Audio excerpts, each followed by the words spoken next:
BFM Business, BFM Crypto, la chronique. Quelle est la tendance ce matin, Antoine, sur les cryptos ?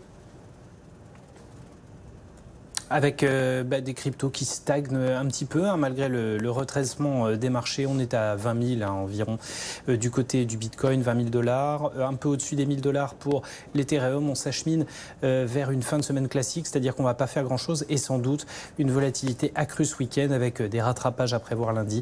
Mais en gros, on reste un petit peu dans l'incertitude là, à court terme. Antoine, avec vous, gros plan ce matin sur ces cryptos qui disparaissent dans la nature. Vous avez des chiffres assez pertinents sur le deuxième trimestre. Oui, une étude assez riche d'enseignements avec des données compilées par le célèbre site américain TechCrunch et Immunify, une plateforme spécialisée dans la chasse aux hackers. Eh bien, la valeur totale des cryptos disparus dans la nature s'élève à 670 millions de dollars sur le deuxième trimestre de l'année à travers le monde. Et à 97%, il s'agit de produits d'opérations de hacking. 4 opérations d'ailleurs, pas plus.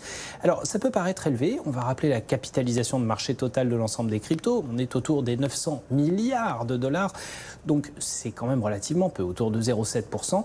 Malgré tout, on peut aussi se dire sur une chaîne de valeur archi-sécurisée comme la blockchain et elle-même archi-transparente, c'est toujours un gros pactole. Et de fait, ça représente une hausse de 52% par rapport à la même période l'année dernière.